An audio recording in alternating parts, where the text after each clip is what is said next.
7 ancient superfood grains that are currently revolutionizing local farmer market sales. C. The Sustainable Future Challenge. What if the secret to a recession-proof farm was hidden in the ancient past? Across the country, small and mid-sized growers are quietly rewriting their business models. Not with new technology or venture capital, but with seeds that are thousands of years old. We are integrating heritage grains into our fields to battle rising costs and unpredictable weather while boosting our total sales. It sounds almost too simple. Plant something old, sell something new. But the numbers behind this shift are real, and the farmers doing it first are the ones filling their stalls with buyers before 9 a.m. Learn why these 7 specific superfoods are the key to a more resilient and profitable farming business. And, just as importantly, how to scale that success from a single folding table at a Saturday market to standing contracts with the bakeries and restaurants that define a region's food identity. Why ancient grains? Why now modern commodity grains were bred for one thing: yield under predictable, input-heavy conditions. That trade-off is starting to look expensive. Fertilizer costs swing with energy markets, rainfall patterns are no longer reliable enough to plan a season around, and commodity grain prices are set by global markets a single farmer has zero influence over. Ancient and heritage grains flip that equation. Many of these varieties were never bred out of their natural resilience. They tend to have deeper root systems, lower input requirements, and genetic diversity that buffers them against the exact volatility that's squeezing conventional operations. They also come with something commodity wheat lost decades ago: a story. Shoppers at a farmer's market aren't just buying calories. They're buying provenance, flavor, and a narrative they can repeat to friends. Heritage einkorn, grown 2 miles from here, milled fresh this week, is a sentence that sells itself. That story is also exactly what chefs and artisan bakers are hunting for, which is why heritage grains have become one of the fastest-growing line items on farm-to-table menus. This piece walks through 7 of the highest potential ancient grains for market growers, a practical roadmap for scaling from stall to supply contract, a seed purity and quality checklist for when volume increases, and a set of steps you can act on before your next planting window closes. The bigger economic picture, it's worth pausing on why this shift is happening at exactly this moment. 3 forces are converging on small and mid-sized farms at once: input cost inflation, climate volatility, and a consumer base that increasingly associates local and heritage with quality worth paying more for. Fertilizer and fuel costs have made conventional high-input commodity grain farming a thinner and thinner margin business for anyone without massive scale. A grower planting hundreds of acres of commodity wheat is competing on price against operations an order of magnitude larger, with no room to differentiate. A grower planting even a few acres of einkorn or Khorasan wheat is competing on something else entirely: flavor, story, and freshness, categories where a small farm has a structural advantage over a distant industrial operation. At the same time, weather patterns that used to be dependable enough to plan an entire season around no longer are. Droughts arrive in years they historically didn't. Rainfall clusters into fewer and more intense events, and growing seasons shift in ways that stress crops bred for narrow, predictable conditions. Ancient grains, having never been bred away from their original hardiness, tend to absorb that volatility better. A crop that can produce a usable harvest in a dry year, even if smaller than an ideal year, is worth more to a farm's bottom line than a higher-yielding crop that fails outright when conditions turn. Finally, there's the demand side. Consumers browsing a farmer's market on a Saturday morning are not comparison shopping against a supermarket aisle on price per pound. They're looking for something they can't get anywhere else, at a level of freshness and story that a grocery store simply cannot replicate. Ancient grains, still unfamiliar enough to most shoppers to spark a conversation, are perfectly suited to that kind of buying decision. The premium isn't a marketing trick. It reflects a genuinely different product experience. The 7 ancient superfood grains C1. Einkorn. The original wheat einkorn is widely considered the oldest cultivated wheat species, largely unchanged since it was first domesticated. Its single grain per spikelet structure makes it lower yielding than modern wheat, which is exactly why large commercial operations abandoned it, and exactly why it's now a premium item. Why it sells. Einkorn has a naturally sweet, buttery flavor and a softer gluten structure that many bakers and gluten-sensitive customers report tolerating better than modern wheat. Its deep amber color and nutty aroma make it instantly recognizable on a shelf next to standard flour. Farming notes. Einkorn tolerates poor soil and drought better than modern wheat varieties, requires minimal fertilizer, and its tough hull naturally protects the kernel from pests and mold during storage. A real advantage for a small operation without industrial drying equipment. Market angle. Sell it whole grain for home bakers, experimenting with ancient grain recipes, and separately as fresh milled flour in small batches. Freshness is the entire premium here. Flour that's milled to order beats anything on a supermarket shelf. Pricing consideration. Because einkorn yields roughly half of what modern wheat produces per acre, pricing needs to reflect that scarcity rather than competing with commodity flour prices. Most successful sellers price einkorn flour at 2 to 3 times standard whole wheat flour, and customers accept it once they understand the yield difference and taste the result. Common customer question: is this the same as regular whole wheat? No. And that distinction is the entire sales pitch. Einkorn has a different chromosome structure than modern bread wheat, a different gluten profile, and a flavor most first-time tasters describe as noticeably sweeter and richer. Having a one-sentence answer ready at your stall turns a curious browser into an educated buyer. 2. Emmer, farro, the Roman staple emmer, often sold under its Italian name farro, fed Roman legions and remains a backbone ingredient in Mediterranean cooking. It's a hulled wheat with a chewy texture and a nutty, almost smoky flavor once cooked. Why it sells. Farro has ridden a wave of popularity through Italian restaurant menus, grain bowls, and salads. It already has consumer recognition, which lowers the education burden compared to lesser-known grains. Farming notes. Emmer is genuinely hardy, resistant to many fungal diseases that plague modern wheat, and it performs well in marginal or lower fertility soils. It's a strong rotation crop because it doesn't demand the same nitrogen load as commodity wheat. Market angle. Position whole farro berries as a pantry staple and pearled farro as a quick-cook convenience option. This dual offering captures both the slow-cooking traditionalist and the weeknight dinner customer. Sourcing tip. Because farro already has strong name recognition from Italian restaurant menus, it's often the easiest of the 7 grains to introduce to a market stall for the first time. Use it as your gateway grain, the item that gets a new customer talking to you, after which you can introduce them to the less familiar varieties on your table. Value add opportunity.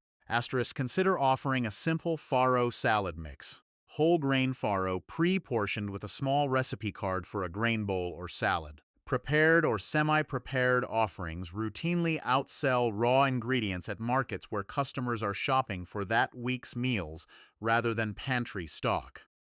3. Spelt. The gentle ancient wheat spelt has stuck around longer than most heritage grains. Because of its versatility, it behaves closer to modern wheat in baking than einkorn or emmer, making it an easier entry point for bakeries transitioning away from commodity flour. Why it sells. Spelt has a mild, slightly sweet flavor and a reputation, accurate or not, among health-focused consumers as an easier-to-digest wheat alternative. It's an easy upgrade sell next to standard whole wheat flour. Farming notes. Spelt's tough outer hull protects it from pests in storage and reduces the need for chemical intervention. It also tolerates cooler, wetter climates better than many modern wheat cultivars, which matters as growing seasons become less predictable. Market angle. Spelt flour, spelt berries, and spelt pasta each target a different shopper. Bundling all three under one farm brand builds a recognizable spelt line that repeat customers start asking for by name. Bakery relationship potential. Of all 7 grains on this list, spelt is generally the easiest for a professional bakery to substitute into existing recipes without a full reformulation, since its gluten behaves closer to standard bread wheat than the other ancient varieties. This makes spelt one of the strongest candidates for your first commercial supply conversation. It requires the least amount of convincing from a baker's technical standpoint. 4. Khorasan wheat, kamut. The ancient giant Khorasan wheat, commercially trademarked as kamut, is notable for its unusually large kernels, sometimes twice the size of modern wheat, and a rich, buttery flavor. Asterisk why it sells, the visual impact alone makes Khorasan a conversation starter at a market stall. Customers who've never heard the name will ask about it purely because the kernel looks nothing like anything in a grocery aisle. Farming notes. Asterisk Khorasan has shown strong drought tolerance and has traditionally been grown without synthetic fertilizers or pesticides, aligning naturally with organic certification goals that command higher prices. Market angle. Asterisk, this is a high-margin specialty item. Price it accordingly, market it as a chef's ingredient, and lean into the ancient Egyptian grain origin story. Provenance narratives convert browsers into buyers. Asterisk positioning tip. Because Khorasan is already sold nationally under a trademarked brand name, customers arrive at your stall with some existing awareness. Which means your job isn't introducing the grain, it's proving that your locally grown, freshly harvested version is worth choosing over the shelf-stable national brand. Sampling is especially effective here, since the flavor difference between a fresh, locally milled batch and a warehouse-stored package is immediately noticeable. 5. Amaranth. The Aztec superfood, technically a pseudo-cereal rather than a true grain, amaranth was a dietary and ceremonial staple of Aztec civilization. Its tiny seeds pack a nutritional density that grain-focused shoppers actively seek out. Why it sells. Amaranth is naturally gluten-free, which opens an entirely separate customer segment from wheat-based ancient grains.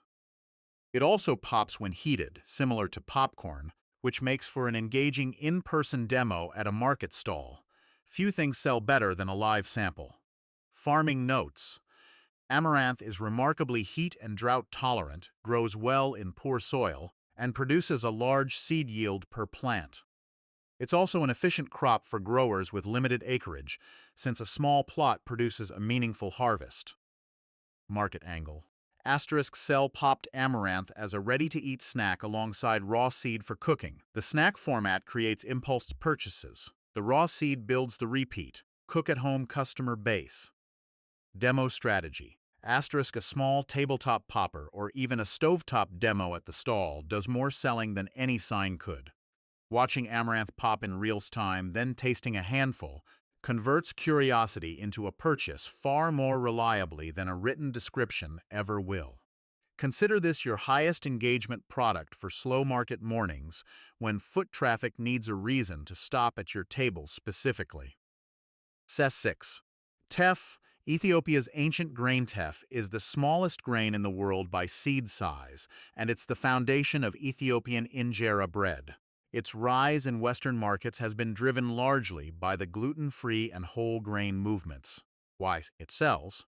Teff has a distinctive, slightly sweet and earthy flavor, and its cultural story, thousands of years as an Ethiopian dietary staple, resonates with customers looking for grains with deep culinary heritage.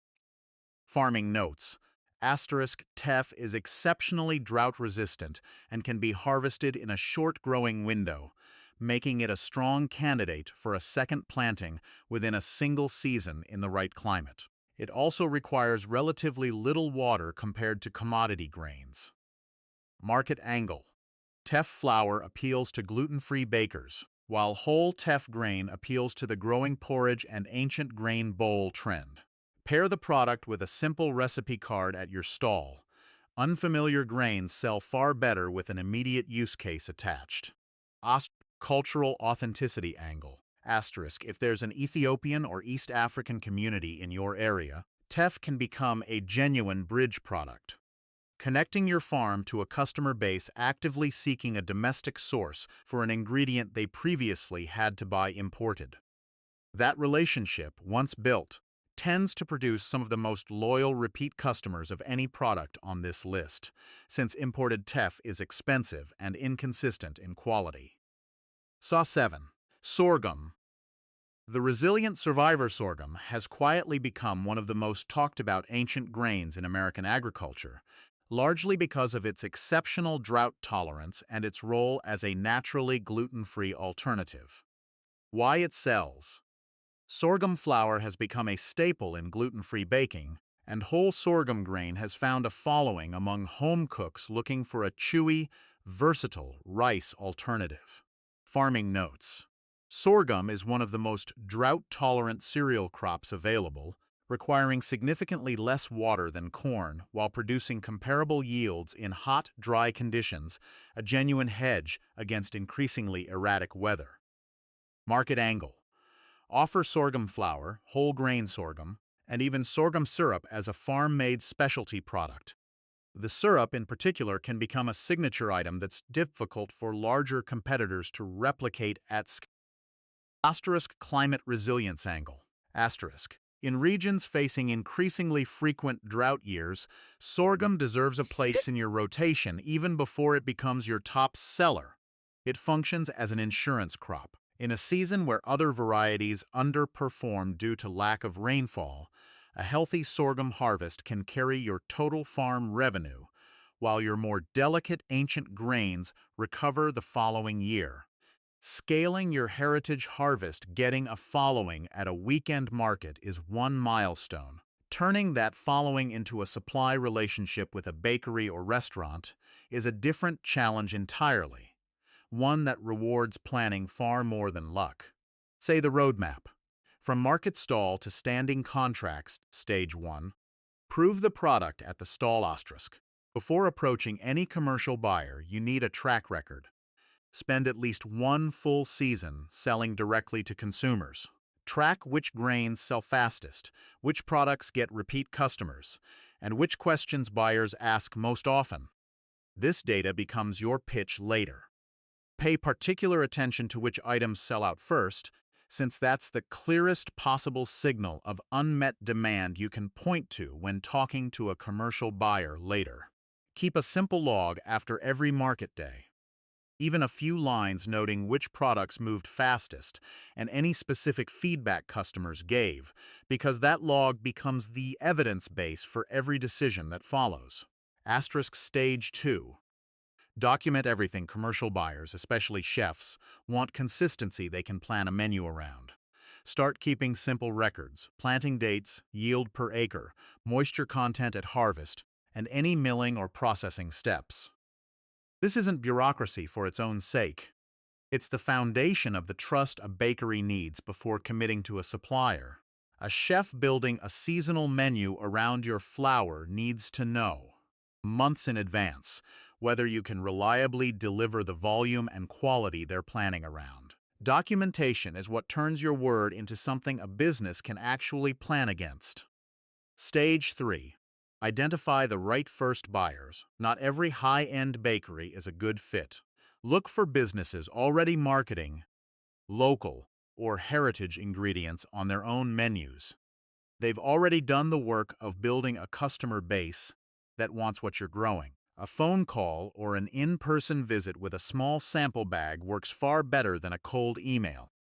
Bring a small quantity of your best-performing product, already milled or cleaned and ready to use, so the chef or baker can test it in an actual recipe rather than just look at raw grain and imagine its potential. Stage 4. Start small. Formalize gradually. Your first orders with any commercial buyer should be small and informal. A single 25 or 50-pound bag, no long-term commitment. This lets both sides evaluate fit without risk. Once trust builds over 2 or 3 orders, move toward a simple written agreement covering volume, price, and delivery schedule. Resist the temptation to oversell your capacity in these early conversations. A buyer who hears, "I can only reliably commit to this much right now, but here's my plan to grow," will trust you more than one who hears an ambitious promise that later falls short. Asterisk Stage 5. Build in redundancy.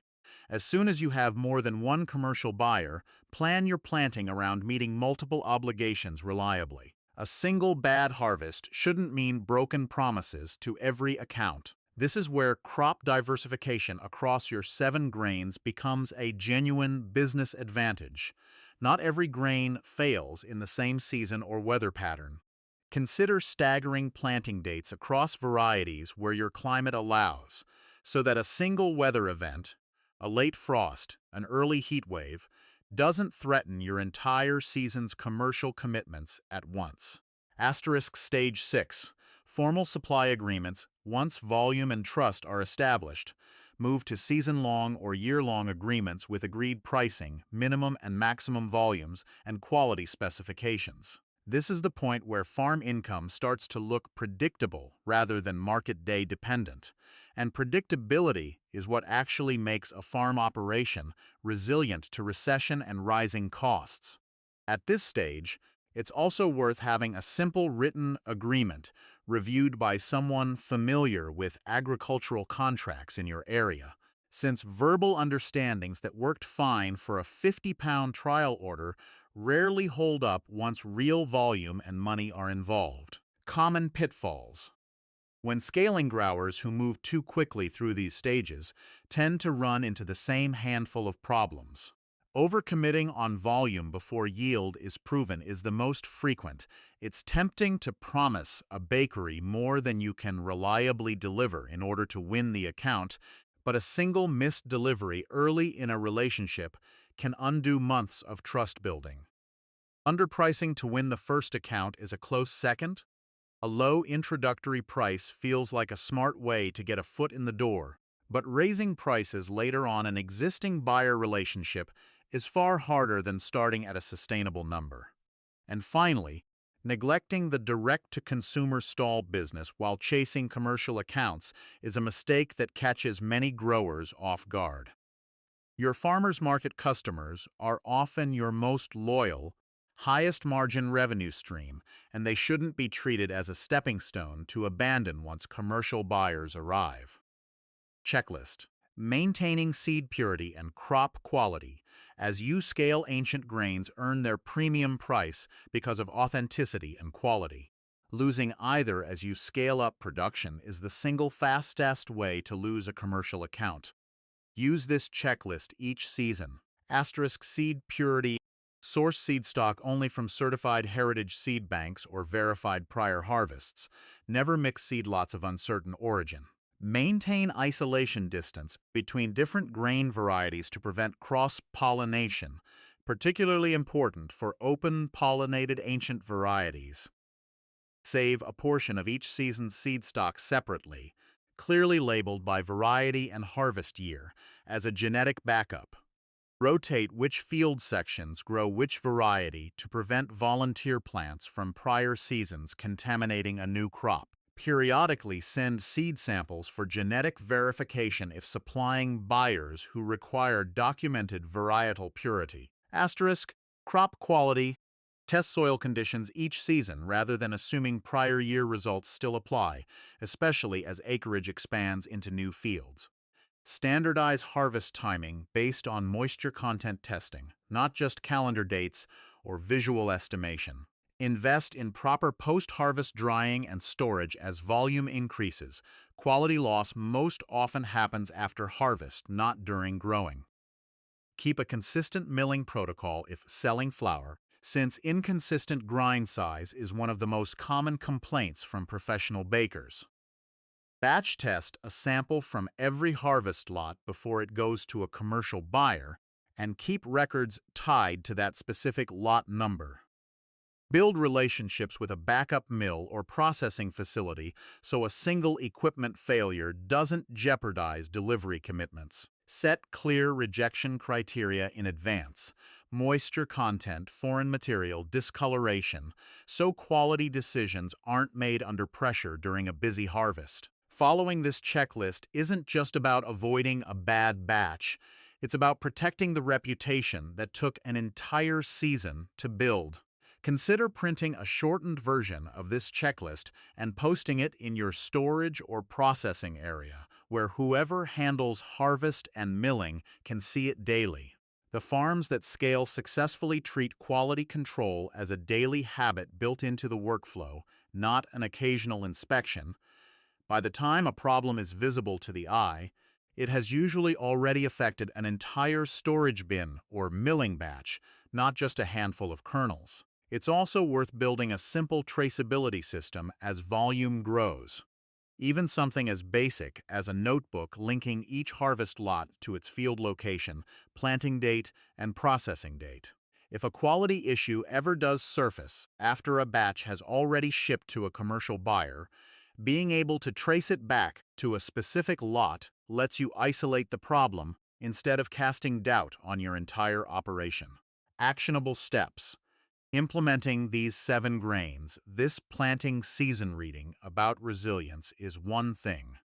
Getting seed in the ground before the window closes is another. Here's how to move from plan to action quickly. 1. Asterisk, pick 2 or 3 grains, not all 7, for your first season. Choose based on your soil type, climate, and existing customer base rather than trying to launch every variety at once. Sorghum and amaranth are strong choices for hot, dry regions. Spelt and emmer perform better in cooler, wetter climates. 2. Asterisk, source certified seed stock immediately. Heritage seed availability is limited and sells out well before commodity seed does. Contact heritage seed banks or regional seed-saving cooperatives now, rather than waiting until planting week. 3. Test a small plot before committing full acreage. Asterisk, even a quarter-acre trial plot gives you real data on how a variety performs in your specific soil and microclimate before you risk your whole planting budget. 4. Asterisk, line up your first buyers before harvest, not after. Asterisk, reach out to local bakeries, restaurants, and market organizers during the growing season. A pre-sold harvest reduces financial risk and gives you real feedback to plan next season's mix. 5. Asterisk, invest in basic quality infrastructure now. Proper drying, storage, and if possible, small batch milling equipment pay for themselves quickly once you're supplying commercial accounts that expect consistency. 6. Asterisk, track everything from day 1. Start the record-keeping habits described above immediately, even if you're still selling only at a market stall. The data you collect this season becomes the pitch that lands your first bakery contract next season. 7. Asterisk, reinvest early profits into seed stock diversity. Once your first 2 or 3 grains prove successful, use that revenue to expand into additional varieties from this list, spreading your risk across more crops and more customer segments. Jus pricing strategy across the 7-grain line. 1 of the most common mistakes new heritage grain sellers make is pricing based on what commodity grain should cost, rather than what the product actually is. Commodity wheat flour is a globally traded, interchangeable good. Its price is set by markets far outside any single farm's control. Heritage grain flour, grown on a specific farm in a specific soil, harvested and milled in small batches, is not interchangeable. It should not be priced as if it were. A useful framework is to think in 3 pricing tiers across your 7-grain line. Asterisk, Tier 1.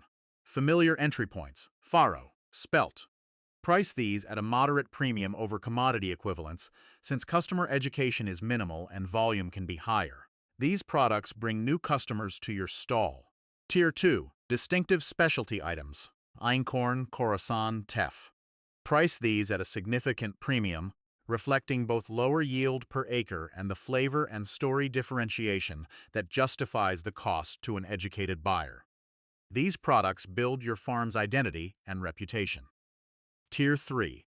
high engagement, lower cost per unit items, amaranth, sorghum. These can be priced more moderately per pound but generate strong per visit revenue through snack formats, syrup, and bundled products. These products drive repeat visits and word of mouth. Selling across all three tiers gives every type of customer, from the price-conscious home cook to the specialty ingredient chef, a reason to buy from your table, while protecting your margins on the items that actually take the most work to grow and process. The frequently asked questions. From new heritage grain growers. Do I need special equipment to process these grains myself? Not necessarily to start. Many growers begin by selling whole grain berries, which require no processing beyond basic cleaning and only invest in a small stone mill once flour demand justifies the cost. Renting time on a community or co-op mill is a common and low-risk way to test flour demand before purchasing equipment outright. How do I know which grains will actually grow well on my land? Asterisk, start with a small trial plot, as recommended in the action steps above, and pay close attention to regional agricultural extension resources, which often have historical data on heritage grain performance in your specific soil and climate zone. Local seed-saving cooperatives are also a valuable and underused resource for growers just starting out. Asterisk, will restaurants and bakeries really pay more for these grains than commodity suppliers charge? Yes, when the relationship is built correctly. Chefs and bakeries building a farm-to-table identity are actively looking for local, differentiated ingredients they can name specifically on a menu. The premium you charge should reflect the genuine differentiation your product offers: freshness, story, and quality, not simply the fact that it's harder to grow. Asterisk, how long does it typically take to go from market stall to a standing commercial account? This varies widely, but most growers report it takes at least one full growing season of consistent market sales before a commercial buyer takes a first trial order seriously, and another 1 to 2 seasons of reliable delivery before that relationship becomes a formal, recurring supply agreement. Patience and consistency matter more than speed here. Asterisk, what's the biggest risk in scaling up too quickly? Quality and reliability slipping just as your reputation is starting to spread. A bakery that receives one inconsistent batch after being promised reliability will often not give a second chance, which is exactly why the seed purity and crop quality checklist above deserves as much attention as the growing itself. The farms thriving through today's volatility aren't the ones chasing the newest input or the latest subsidy program. They're the ones looking backward, to grains that survived thousands of years of unpredictable weather, poor soil, and shifting markets long before modern agriculture existed. Einkorn, emmer, spelt, khorasan, amaranth, teff, and sorghum each offer a different combination of resilience, story, and margin. Planting even a few of them this season isn't just a hedge against rising costs. It's a bet on a food system that's rediscovering what worked for millennia before it was ever bred out in favor of yield alone. The market is already asking for it. The only question left is whether your fields will be ready to answer.